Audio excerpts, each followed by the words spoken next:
Hi, everybody. So I'm Anna Wardley, and Maike and I today are doing a double act. We were saying it's probably one of the least funny double acts you'll ever see in your lives, but it is a double act. And so we will be sharing the platform today. Yeah, it's a real honour to be here in Stoke. I've learnt two exciting facts about Stoke this morning. One is that Slash is apparently from Stoke. Is that correct? There you go. So that's one. And the other one is that Stanley Matthews, Sir Stanley Matthews, is from Stoke. And as we pulled in the coach this morning, I said, isn't that the Turkey guy? And someone said, no, that's Bernard Matthews. So I now know that it is Sir Stanley Matthews, the footballer. So they're the two facts that I now know about Stoke-on-Trent. So, yeah, today, for me, it's a really emotional day. It might be one of the most emotional keynotes I've ever delivered because we had to make the very, very difficult decision in the last couple of weeks that we've actually got to close our doors at Luna. And I've spent the last few days sending some of the most difficult communications of my life to all our partners, supporters, our lived experience network, all the people that really, really value the important work that we do, to tell them that we are no longer able to operate due to the financial situation that we're in. And it's very likely that this will be the last time I'm able to stand up as the founder and CEO of Luna to share about our journey. And that is incredibly difficult, but I could think of no better place in the world that I would rather stand and actually deliver this keynote, because every single person in this room I know is absolutely committed to driving change through lived experience. And for me, everything we've done at Luna from day one has been about using and harnessing lived experience to create change. And today I'm just going to share with you a little bit about how we as an organisation have used our own experiences of losing a parent to suicide during childhood, and all the pain and trauma and lifelong impact that has had on us. And when I say us, that's me personally, that's all the members of our lived experience network, and what we've done to create what we believe is really, really urgently needed change. So that is today how I stand before you. I appreciate as well that there will be people in this audience who've been personally touched by suicide loss. And like myself and Maike and Sally, who's with us in the audience from our lived experience network, will have lost parents. And it is one of the very darkest places we can find ourselves in as a child, is to lose a parent to suicide and for our parent to end their own life. And yeah, I want to just share with you a bit about our story and celebrate the legacy that we leave behind as an organisation, because I'm so incredibly proud of what we've done. I think I need a bit of time to have a little bit of distance to really reflect on everything that we've done in our short lifespan. We're 2.5 years old, and it's going to take a while, but we've achieved a phenomenal amount. And I just feel it's great to be able to share that with people who just get it. You know, the work you do, there's so much in common. There's so much commonality between all our projects, even though we deal with different issues, different social injustices. And I'm part of the Sound Delivery Media Network. I've been with the Sound Delivery family the last couple of days at their residential here in Stoke, and to be just held by people who understand and who, like me, are really driven by lived experience to create change, it just means the world to me. And this stage is a very precious place. So I'm going to show you first just a very short video. It introduces me and my background and my motivation for doing this work.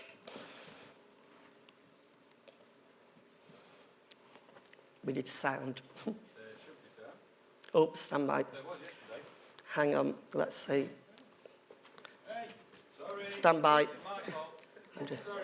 Wait. It wouldn't be the same without a tech glitch. Right. Let's see. We might get a completely different video. Let's see. And if we do, I hope it's not dodgy. Let's. And if it is, it's not mine. Just to be clear. Completed a record-breaking swim. Anna Wardley, she's an ice swimmer, goes through... Yeah, there is sound, but it's really quiet.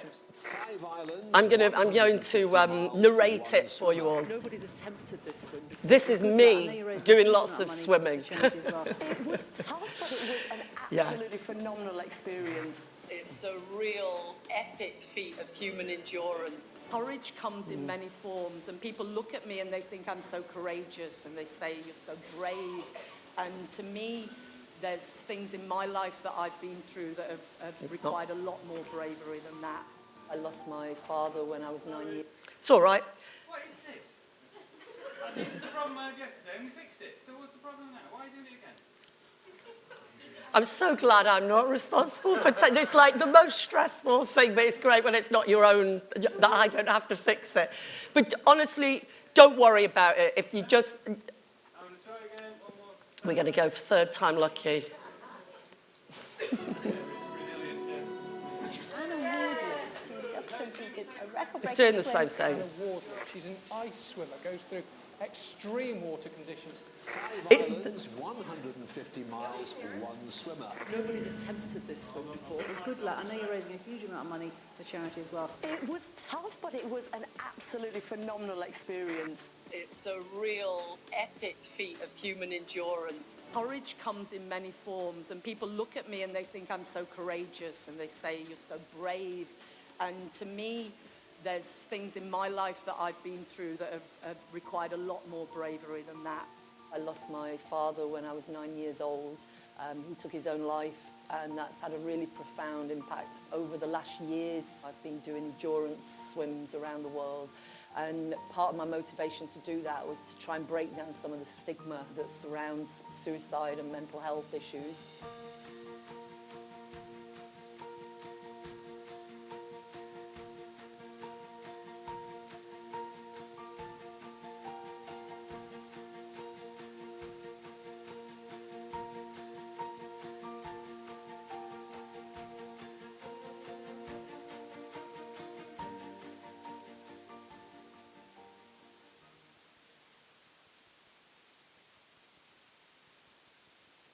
My mic back. Is it back?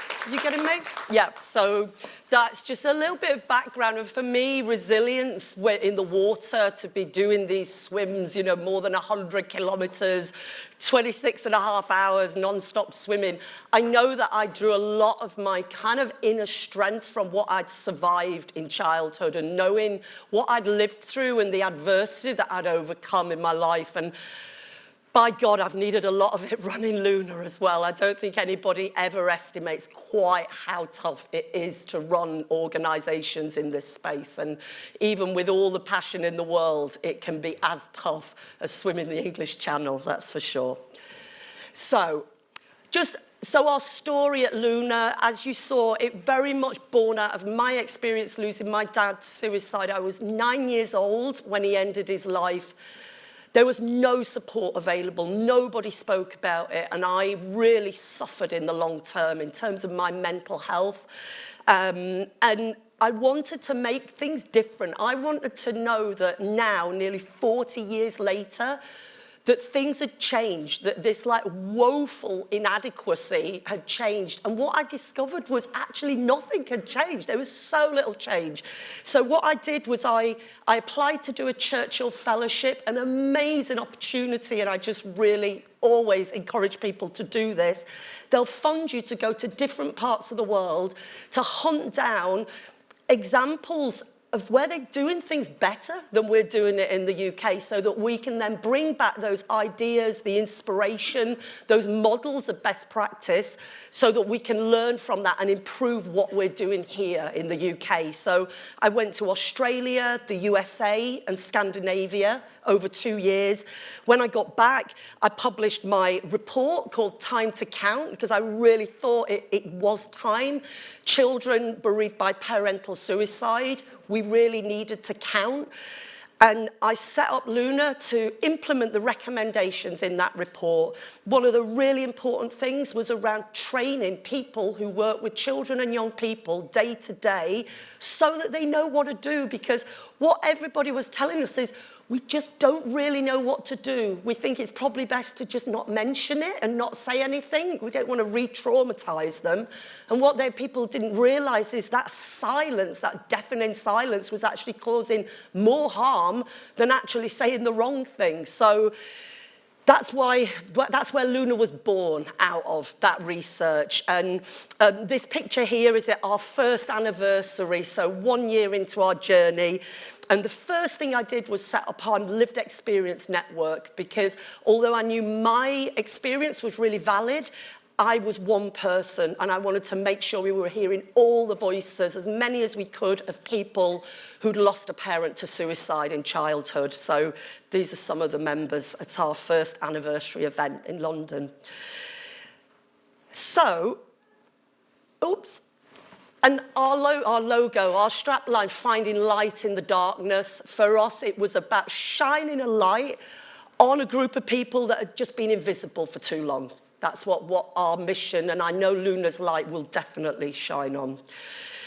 I want to share with you now just a bit about my own lived experience, and I'm going to do that through sharing an extract from a forethought talk that I did on Radio 4. I had this amazing opportunity, thanks to Sound Delivery, to share my own experience in my own words, and I want to share a little bit of that with you now. My dad, Ralph, took his own life in 1985 when I was 9. He thought we'd be better off without him. A stroke in his early 40s stripped him not only of his independence, but also his ability to see a future that wasn't consumed by self-loathing. He'd been very difficult to live with. Abusive is probably the term. My mum had taken us to our grandparents 120 miles away for some respite when a neighbour called to tell her that my dad had enacted a plan to kill himself at our family home, a farmhouse high on the moors above Sheffield. He was to stay alive until the following day. I'll never forget that interminable journey home when my mum somehow kept it together to focus on driving and playing I Spy, whilst also coming to terms with the news that was to change the course of our lives. I was left at a friend's overnight. In the morning, my mum returned to collect me, coming straight from the hospital where she'd vomited so much due to her distress that she'd been put on a drip. When she told me that my dad had killed himself, my response was, "Don't worry, Mum, I'll get free school dinners now."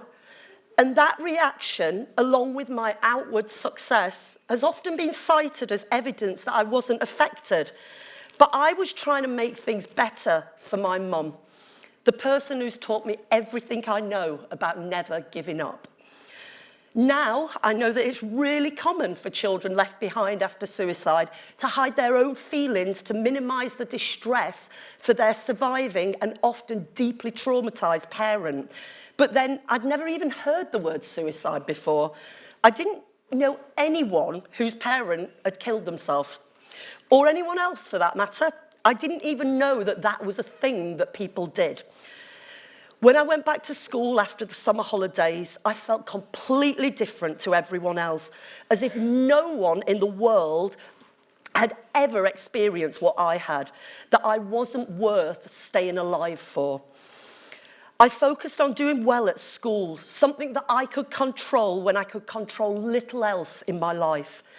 I also played truant, finding myself in dangerous situations with other wounded souls.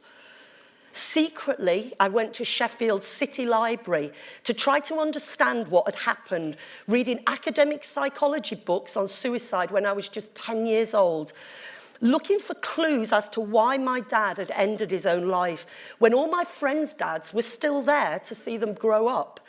Unsurprisingly, I didn't find any answers in those yellowing pages. I quickly learned that my dad's death by suicide wasn't to be spoken about at home, at school, with friends, or even in the library, where even the word suicide was spoken in hushed tones, as if it would somehow harm others to merely hear it spoken. For decades, I didn't speak about my dad or how he died. Not only did I not talk about him, but nobody else did either. It was like not only had he gone, but also every memory or mention of him had been obliterated too. Taking the lead from those around me, at home and elsewhere, I accepted that as the norm, and I struggled to cling on to fading memories of my dad in silence. The truth is, I felt a tangible knot in my stomach every time I dared to ask my mum anything about the man with whom she'd brought me into the world. With the benefit of almost 4 decades of hindsight, I've realised just how profound the impact of my dad's suicide has been, both on my own life and the lives of those around me. I've carried the heavy burden of not being able to voice the relief that I felt, a natural response to being free from fear, yet still something very, very hard to share.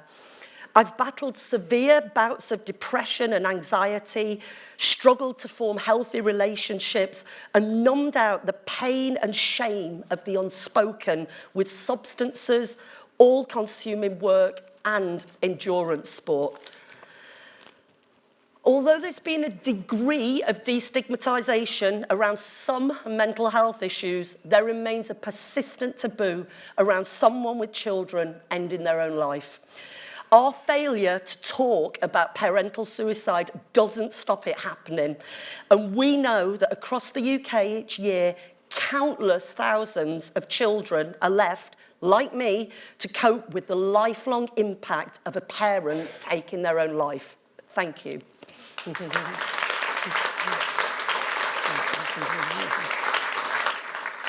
And that hopefully gives a little insight into my experience. I really feel a duty to share a few statistics with you today about what the risks are for children who do experience the death of a parent through suicide. So we know that they, or rather we, are twice as likely to be hospitalised due to depression. We also know it increases their risk of self-harm and problem substance use. Really importantly, it increases our risk of suicide ourselves, and we know that to be a 3-fold increased risk. And finally, we know that the very youngest children who lose the parent to suicide when they are aged from 2 to 5, they are the ones that go on to have the highest suicide risks themselves. And for me, these are statistics we just cannot ignore. I want to now hand over to Maike. Maike is our lived experience network facilitator, and she's going to share with you a little bit about her own experience. Thanks, Maike. Hi.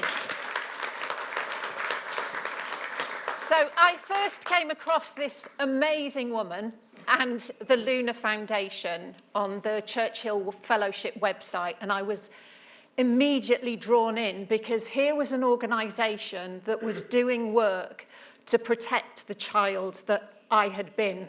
And the isolation, the sense of abandonment and the worthlessness that I had felt was so immense that I never wanted another child to feel like that.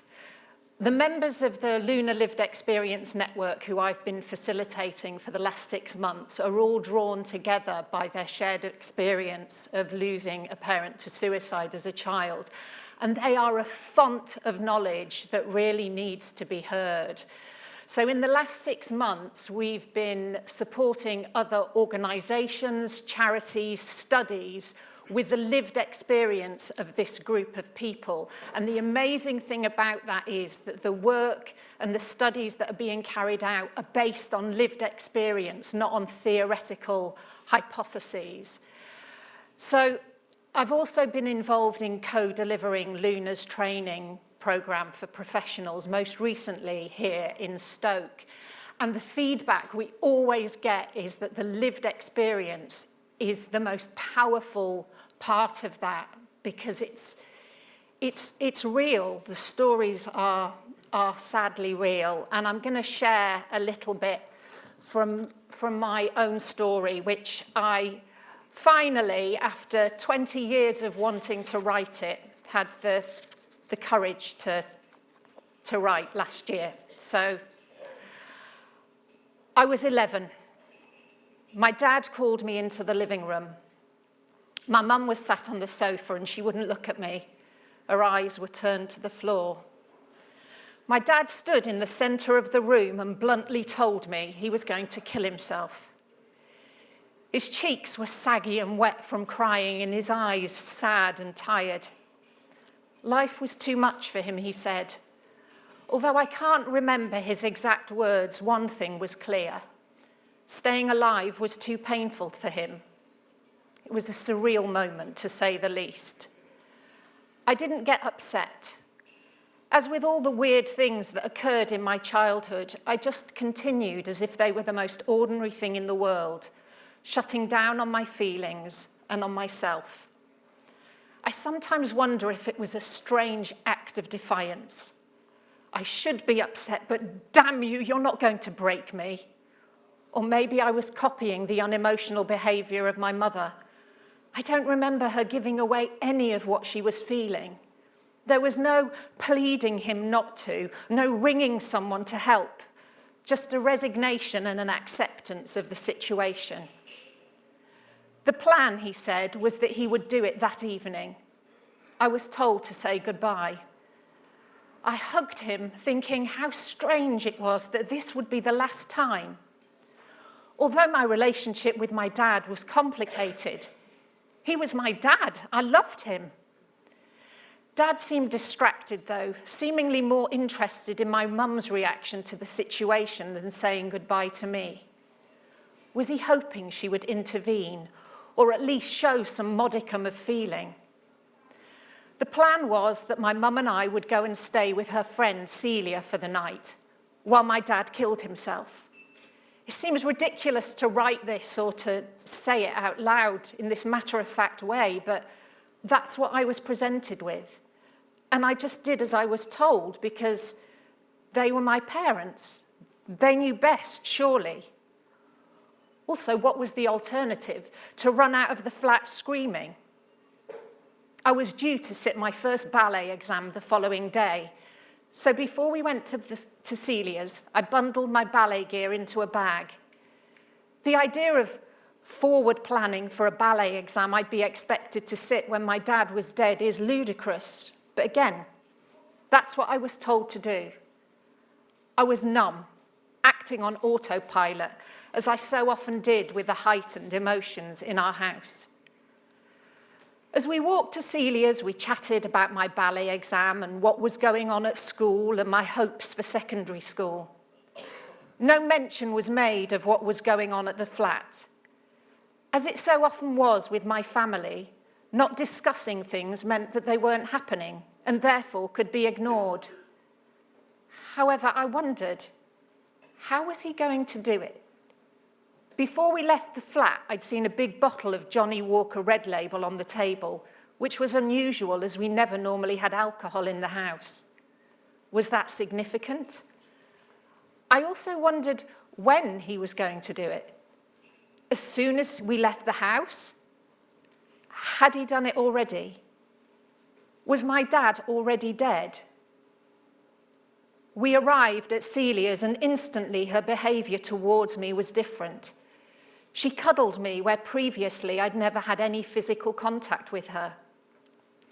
All the time I held this rigid, stone-like feeling in my body so as not to display any kind of emotional response to what was happening. Celia was a single mum of 2 boys, Robert and Anthony, who went to my primary school.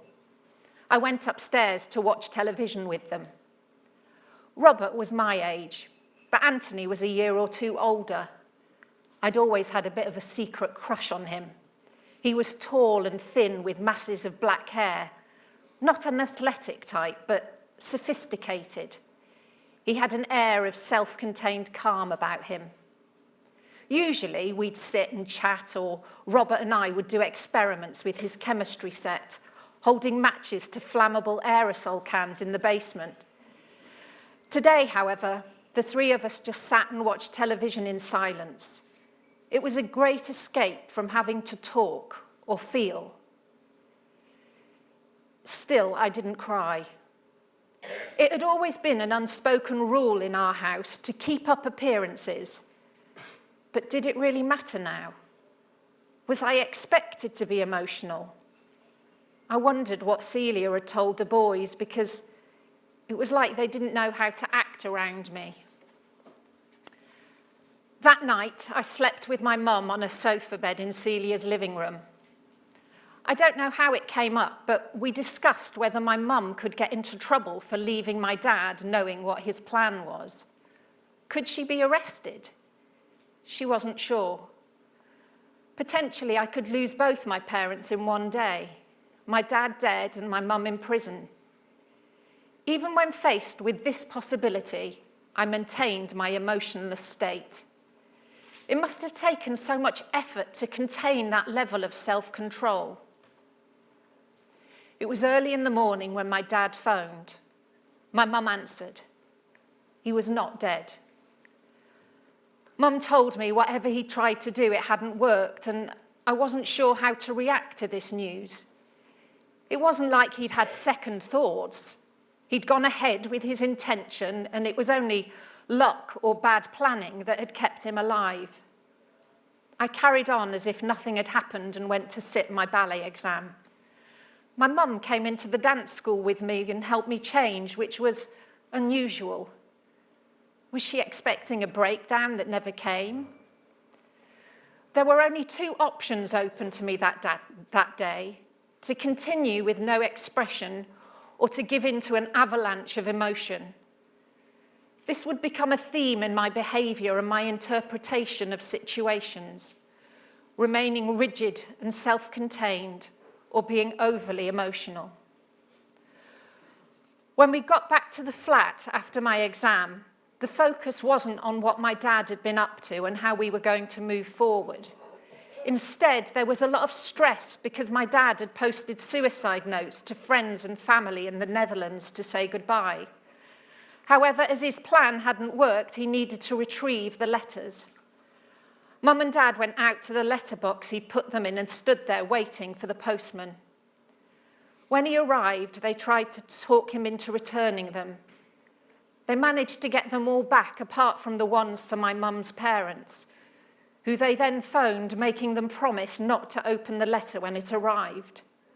What on earth must my grandparents have thought was in there? At no point did anyone ask me how I was doing or what I made of recent events. My parents never mentioned the suicide attempt to me again or checked in if I was okay. So what to do? Well, the 3 of us did what we did best, which was to carry on as if nothing had happened. And little spoiler alert, I did actually pass my ballet exam, but the report did say that I was somewhat lacking in expression, which is not surprising.